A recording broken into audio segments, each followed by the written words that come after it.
So, ya guys, what's going on? Welcome back to Crypto Hal. Apa kabar semuanya? Semoga kalian baik-baik aja. Kembali lagi dengan gue, Fai Muhammad. Hari ini tuh hari Senin tanggal 22 Desember 2025, jam 19.38 waktu Indonesia Barat. So, ya guys, it's been a while ya. Gue nggak live, terus gue nggak bikin analisis, karena memang ada beberapa kesibukan yang gue perlu selesaikan. Dan juga ya market agak sedikit choppy. Gue jadi kayak yang males banget untuk ngasih analisis, karena bukan takut salah, tapi memang kalau kita ngeliat harga tuh naiknya 90, turun lagi 84, 85, naik lagi 90. Sekarang harga 90 nih, berapa kali kita naik 90, turun lagi, naik 90, turun lagi 80. Sekarang harganya di 90 lagi. Dan menurut gue ini struktur pasar yang sulit untuk kita analisa. Begitupun gua menggunakan lead wave, gua nggak mau apa namanya, so tau lah ya dengan menghitung gitu menggunakan lead wave, apalagi short term. Tapi yang gua melihat di sini memang masih ada potensi ya untuk naik ke harga 94 atau 96-an dalam waktu dekat. Gua harap sih kuartal 1 tahun depan itu terjadi atau terrealisasi sebelum harga itu turun lagi menuju ke harga 70-an, atau ya ke arah 70-an something. So ya, yeah, gue hoping for the best aja for all of us. Gue harap atau gue expect semua investasi kita itu baik-baik, bagus-bagus semuanya ya.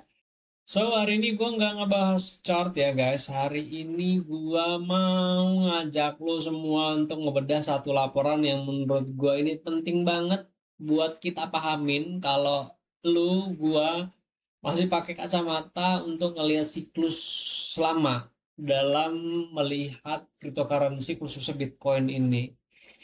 Laporan ini tuh bukan dibuat untuk trader harian ya. Disclaimer dulu, laporan ini bukan dibuat untuk trader harian, bukan juga dibuat untuk cari kepastian harga besok dan juga minggu depan. Ini laporan yang ditulis dari sudut pandang institusi, dari orang-orang yang mikirin soal positioning, terus mikirin soal struktur pasar, dan arah industri dalam beberapa tahun ke depan. Nah, ini adalah researchernya, research strategisnya 21st Share. Jadi, sebelum kita masuk ke data dan juga chartnya, ada satu hal yang perlu gue tekankan, adalah cara baca laporan ini itu beda ya guys. Membaca laporan seperti itu beda. Cara chart di sini itu bukan alat entry atau exit, tapi bisa menjadi alat kita untuk berpikir, dan fungsinya bukan buat untuk nebak harga, tapi dibuat untuk memahami apa yang sedang berubah secara fundamental di industri kripto ini guys. Kalau gue melihat atau gue membuat summary, pesan paling besar yang langsung terasa dari laporan ini itu adalah bahwa kripto itu sudah sepenuhnya pindah rezim, guys. Dulu, kripto itu bisa hidup di dunianya sendiri, digerakkan oleh narasi internal seperti halving mungkin, atau upgrade teknologi mungkin, ya mungkin kayak upgrade Taproot atau segala macamnya, atau hype komunitas. Sekarang, kripto ini kan semakin bergerak sebagai bagian dari sistem financial global. Nah, arah market itu makin sensitif terhadap likuiditas global, terus suku bunga, inflasi, dan juga kebijakan fiskal. Nah, chart-chart dalam laporan ini itu memperlihatkan pola yang menurut gue sangat jelas, guys. Ketika kondisi finansial global itu mengetat, aset beresiko termasuk kripto itu ikut tertekan, guys. Dan ketika likuiditas itu makin longgar, ruang untuk repricing itu ya kembali terbuka. ini jadi bukan anomali sementara, tapi konsekuensi logis dari masuknya modal institusi gitu. Nah, dari sini laporan ini tuh berkali-kali kembali lagi ke topik utama atau tema utamanya, yaitu likuiditas. Jadi bukan sentimen, bukan narasi atau naratif Twitter atau X ya sekarang namanya. Tapi balik lagi ya likuiditas. Nah, yang menarik, likuiditas di kripto hari ini tuh tidak tersebar merata, guys. Jadi Bitcoin menikmati likuiditas yang dalam dan juga stabil, terutama lewat produk ETP ya, Exchange Trade Product. Sementara banyak altcoin itu hidup dari likuiditas yang jauh lebih dangkal dibandingkan Bitcoin sendiri ya guys. Nah, ini menjelaskan kenapa Bitcoin itu terlihat semakin stabil dari waktu ke waktu ya. Nah, sementara pergerakan altcoin itu ya masih ekstrim-ekstrim aja dan juga nggak konsisten kalau kita lihat di pasar ya. Nah, market crypto itu sekarang bukan cuma satu kolam besar aja guys. Kalau kita melihat dari point of view mungkin helikopter views gitu ya, itu kumpulan kolam dalam atau dengan kedalaman yang sangat berbeda-beda gitu. Nah, perubahan struktur ini juga kelihatan jelas dari perilaku investornya. Modal yang masuk ke kripto hari ini bukan lagi mayoritas modal spekulatif jangka pendek, guys, tapi apa yang disebut sebagai passion capital gitu ya. Institusi membeli untuk disimpan, bukan untuk diperdagangkan harian. Nah, ketika semakin banyak supply yang di-lock di tangan investor jangka panjang, seperti yang kita lihat di um, on-chain data, sifat market pun ya ikut berubah guys. Jadi bukan berarti volatilitasnya itu menghilang. Tapi panic sellingnya menurut gua jauh lebih jarang. Ya kalau kita lihat tetap koreksi ya tetap ada, tapi menurut laporan ini jauh lebih dangkal dan lebih terstruktur dibanding era market yang didominasi oleh para retail di cycle sebelumnya. Nah, bagian paling penting sekaligus paling menantang kalau menurut gue ya dari laporan ini itu adalah ketika 21st Year ini secara eksplisit, secara gamblang itu mempertanyakan narasi paling sakral yang kita sering pahamin atau kita pahamin banget di dunia kripto, yaitu adalah siklus 4 tahunannya Bitcoin. Nah, selama lebih dari satu dekade, komunitas kripto kan hidup dengan keyakinan bahwa halving itu adalah mesin utamanya bullish market ya. Begitu pula dengan kita lah, gue pribadi juga begitu. Nah, polanya ini tuh dianggap hampir pasti ya. Halving terjadi, terus supply shock muncul, harga rally, terus ya koreksi lagi. Nah, ya udah siklus itu berulang, udah sering berulang lah di cycle-cycle sebelumnya. Tetapi di laporan ini dengan gamblangnya mereka menyatakan bahwa Bitcoin for year cycle is broken.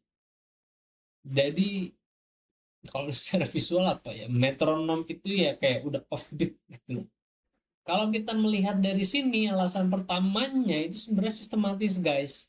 Issuance Bitcoin sekarang itu udah turun di bawah 1% kalau teman-teman baca dari sini ya. 1% per tahun. Bahkan lebih rendah dari inflasi emas. Setiap halving baru atau new halving itu memberi dampak yang semakin kecil secara absolut. Nah, chart perbandingan performa antara siklus ini menunjukkan bahwa siklus terbaru itu jauh lebih datar dibandingkan siklus-siklus sebelumnya. Ini bukan soal opini ya guys, tapi visualisasi data yang sederhana, yaitu supply shock semakin tidak signifikan seiring Bitcoin itu semakin matang gitu loh. Jadi teman-teman harus melihat enggak hanya dari artikelnya, tapi teman-teman juga harus melihat dari chart yang terjadi di sini gitu loh ya, bahwa menandakan ya pada halving of apa namanya halving keempat ini, era halving keempat, kita melihat bahwa siklus saat ini memang datar-datar aja gitu loh. Seiring memang Bitcoin itu makin matang. Nah, alasan kedua itu adalah karena pergeseran um, motif permintaan yang saat ini tuh sudah berbeda gitu loh guys. Bitcoin sekarang itu tidak hanya dibeli karena halving kalau kita baca dari sini ya, tapi karena perannya itu sebagai store of value dan juga store of value atau juga ya kalau kita sebut bahasa Indonesianya mungkin nilai lindung kali ya. Nilai lindung terhadap the basement mata uang fiat. Kalau teman-teman baca di sini. Nah, dalam konteks global yang dipenuhi defisit fiskal, tekanan utang dan ketidakpastian geopolitik, modal itu mencari aset yang dianggap mampu menjaga nilai. Nah, kalau teman-teman bisa baca di data on-chain, chart inflow itu menunjukkan fenomena ini tuh dengan jelas, guys. Bahwasanya emas itu menyerap aliran dana besar dan Bitcoin ikut menarik modal institusi meskipun pergerakan harganya itu relatif datar.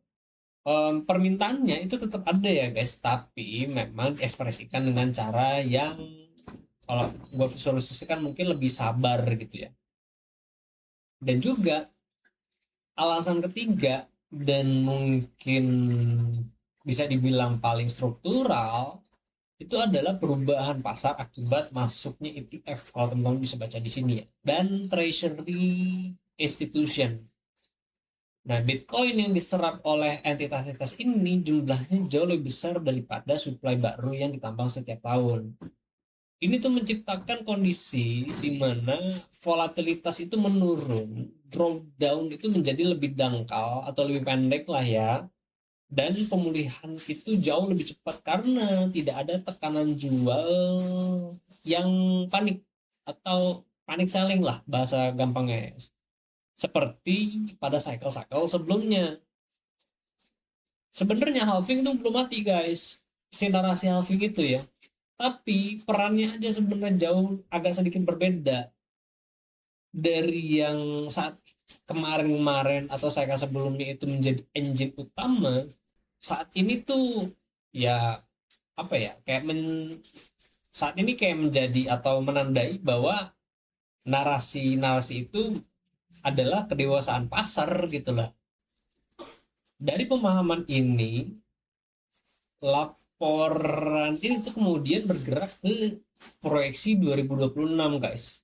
Tapi penting ya menurut kita untuk dipahami, ini tuh bukan soal ramalan aja guys.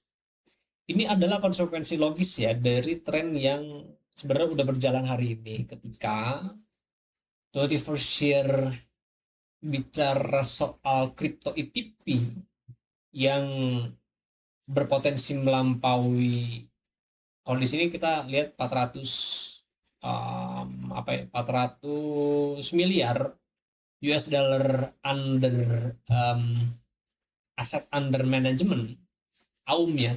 Kalau kita di sini kan bisa lihat ada AUM, aset under management atau dana yang dikelola. Saat ini tuh kayak mereka sedang menggambarkan mekanisme klasik pasar ETF lah ya kalau kita ngelihat. Nah, kalau kita lihat ini chart pertumbuhan si AUM-nya ini itu kayak menunjukkan kurva akselerasi yang khas banget ya setelah regulasinya jelas dan juga produknya diterima. Maka dari itu modal institusi kalau kita lihat itu tidak masuk pelan-pelan, tapi masuk dalam ukuran yang besar, guys. Nah, ketika AUM ini naik, likuiditas itu makin dalam, spreadnya juga makin ketat, dan produk ini makin menarik bagi investor besar. So, kalau kita baca di sini, efek flywheel-nya ini sudah terbukti di banyak kelas aset lain dan sekarang mulai terjadi di pasar kripto. Terus stablecoin dibahas sebagai tren yang jauh lebih fundamental daripada yang sering dibayangkan. Kalau kita melihat di sini chart supply stablecoin itu menunjukkan pertumbuhan yang juga konsisten, guys. Hampir tidak peduli bull market atau bear market. Ini tuh kayak kita melihat bahwa ini sinyal kuat bahwa stablecoin itu bukan alat spekulatif, tapi ini adalah sebuah infrastruktur. Nah, kan penggunaannya pun ya kalau kita lihat memang bermacam-macam ya guys. Bisa menjadi atau digunakan untuk remittance, payroll, dan juga settlement lintas negara. Ya makanya ada cross border payment seperti Ripple gitu ya dengan RLUSD-nya yang menjelaskan kenapa regulasi justru ini menjadi katalis, justru bukan menjadi hambatan lah gitu ya. Ketika kepastian hukum itu hadir, nah stablecoin itu berubah menjadi bukan menjadi, tapi dari eksperimen menjadi alat operasional gitu.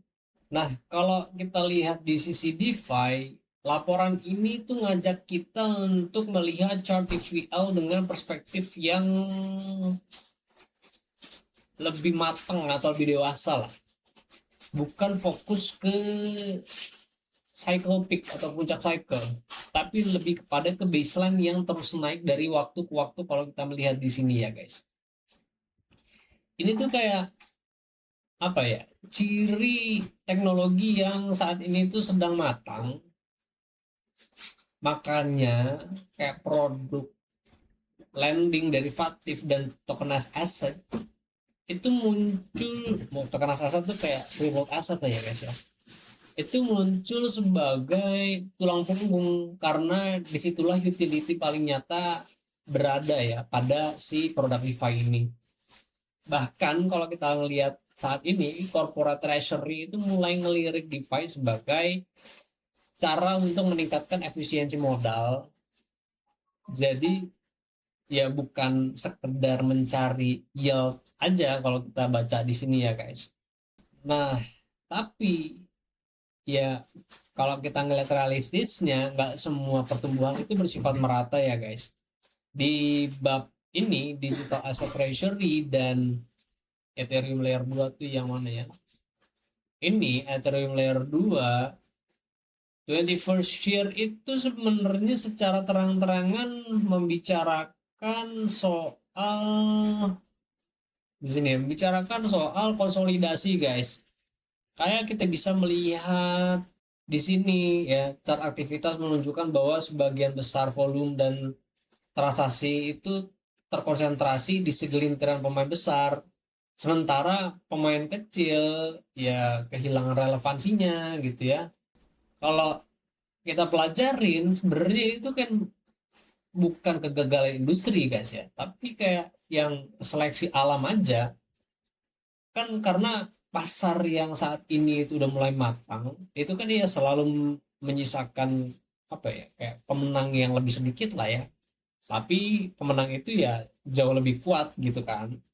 Dan pada laporan ini juga um, membuka jendela ke area yang apa ya, bisa dibilang tuh area yang juga masih awal. Kayak contohnya adalah ini dia prediction market dan agentic economic teman-teman bisa baca di sini, gua ringkas lah ya. uh, Kalau kita ngelihat sebenarnya chart volumenya tuh sebenarnya masih kecil guys untuk dua kategori ini ya guys, tapi kalau kita ngelihat dari pola pertumbuhannya sebenarnya eksponensial gitu loh. Nah, prediction market diposisikan sebagai infrastruktur forecasting real time. Sementara ini bisa teman-teman mungkin lihat di platform Opinion, terus Polymarket, beberapa DeFi kayak MetaMask atau Trust Wallet kalau nggak salah ada, kalau nggak salah. Ya, MetaMask dan Trust Wallet itu ngebuka juga prediction market seperti ini gitu loh. Tapi kalau kita ngelihat, ini tuh bukan sekedar tempat taruhan lah ya guys ya. Tapi ini adalah em, apa kita bisa melihat, bisa bilang ya, ini udah infrastruktur forecasting real time gitu loh. Ya, you name it lah ya, tergantung daripada mazhabnya masing-masing sebenarnya ya. Mazhab agamanya masing-masing mau bilang prediction itu adalah tempat taruhan, atau bisa melihat dari perspektif lain dan menyebut ini adalah infrastructure forecasting real time, itu juga nggak jadi masalah gitu ya. Tergantung balik pada mazhabnya masing-masing, melihat dari segi apa ya, dari segi keilmuan agama gitu ya. Nah, kalau kita jump in lagi, dan sementara kalau kita ngelihat dari agentic economy itu menunjukkan bagaimana sebenarnya AI itu mulai berinteraksi langsung dengan sistem keuangan. Nah, ini kayak membuka jalan kayak pada atau menuju otomatisasi ya. Otomatisasi finansial skala besar gitu. Jadi kalau kita ngelihat di sini pada laporan-laporan ini, pesan besar dari laporan 21st Years ya menjadi semakin jelas gitu kalau menurut gua. Industri kripto kan sedang mengalami transisi yang pragmatik ya, dari spekulasi itu kayak ya ke utilitas gitu, dari dominasi retail bisa kita bilang ke dominasi institusi kalau di tahun 2025 ini. Apalagi ya, kalau dari segi komunitas mungkin dari hype ke struktural gitu. Dan kalau dari segi investor mungkin return mungkin enggak lagi seliar siklus lama atau cycle sebelumnya, tapi ya kita bisa bilang atau kita nggak bisa pungkiri bahwa pondasinya saat ini tuh jauh lebih kuat dan lebih sustain gitu ya, lebih sustain. Nah, so ya kesimpulannya atau kesimpulan akhir yang paling sederhana saat ini adalah masa depan kripto itu bukan lagi soal harga naik karena halving gitu ya, tapi soal pembangunan infrastruktur lapisan keuangan global yang saat ini itu terprogram, efisien, dan terintegrasi dengan sistem keuangan atau sistem finansial yang udah ada gitu.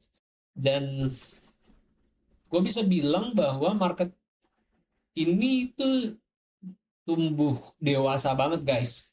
Dan seperti semua proses pendewasaan ya, mungkin enggak semua selalu terlihat glamor. Gue lagi coba untuk bikin quotes. Tapi justru ya disitulah ya transformasi jangka panjang yang sesungguhnya terjadi. Ini tuh kita udah ngebahas ya soal ini tuh, kita ngebahas mulai dari zaman COVID guys. Zaman COVID tuh gue lupa antara 3 video ini ya, wifi gue kayaknya agak lemot ya. Ya ini kalau nggak salah kita ngebahasnya di sini ya, teman-teman bisa flashback lah ya di antara ketiga video ini. Eh, nggak mungkin yang ini, tapi barangkali yang ini. Nah, antara dua ini ya, teman-teman bisa review, analisa, bukan analisa sih. Kita coba untuk ngobrol atau ngebahas narasi beberapa tahun ke depan gitu ya, beberapa tahun ke depan. Ini kita bikin tahun 2022-an, sama juga ini 2022-an ya. Udah, so ya ini udah kejadian, udah kesampaian bahwa gua ngebahas soal apa ya, waktu itu kalau nggak salah adalah backlog. Oh iya, kalau ngebahas soal BlackRock berarti di sini ya Warren Buffett. Kita ngebahasnya di Warren Buffett ini, anggaplah BlackRock itu masuk 1% aja likuiditas dari investor masuk ke Bitcoin itu nilainya udah sangat-sangat besar. So ini udah mulai kelihatan saat ini dan kesampaian BlackRock dari ETF. Ya, gua harap sih apa yang kita inginkan atau realisasikan terhadap investasi kita ini itu berdampak positif ke depannya ya dengan adanya memang institusi keuangan udah mulai masuk gitu ya. Ya walaupun kita bisa melihat market agak sedikit choppy dalam seminggu belakangan, cuman ya udahlah ya. Gua nggak expect terlalu besar untuk Bitcoin dalam jangka pendek. Ya setiap waktu pasti kita akan ya setiap waktu kalau jangka pendeknya scalpingnya itu bisa memberikan kita cuan. Tapi untuk angka yang jauh lebih besar kan kita harus berpikir panjangnya gitu. Berpikir visionernya. So ya, gua melihat dari beberapa laporan ini jadi kayak yang terbuka mindset gua untuk lebih banyak meriset, lebih banyak meriset soal apa sih yang lagi ada di pikirannya para bankers, lagi ada di pikirannya para institusi keuangan besar gitu ya. Nah, yang menarik nanti setelah ini pada video berikutnya, gue akan ngebahas soal ini dia di laporannya Glassnode. Nah, gue ada satu laporan soal stablecoin yang narasinya perlu kita perhatikan betul agar menjadi pertimbangan kita untuk punya cara trading lain dibandingkan future market dan spot market gitu. Karena kalau gua melihat saat ini perbankan udah banyak yang mulai issue stablecoin, ini bisa menjadi attentionnya kita guys untuk oke, ini kita bisa adopsi sebagai dulang cuan gitu dengan cara banyak dengan cara banyak. Nanti kita akan bahas pada video berikutnya, so stay tune. Gua harap pembahasan dari laporan hari ini itu membantu teman-teman dalam mengambil keputusan. Tetap teman-teman do your own research dalam membaca laporan ini. Gua membaca laporan ini dengan ya gue membantu membaca laporan ini dengan apa ya, pemahaman yang gue punya. Kalau teman-teman mungkin mau share dengan pemahaman apa yang teman-teman punya, teman-teman bisa share semuanya di kolom komentar. So kita berinteraksi di kolom komentar, I really appreciate it. Ya, gue Fahim Muhammad, kalian jangan sakit-sakit, sehat terus karena satu mahal juga sama video. Peace out.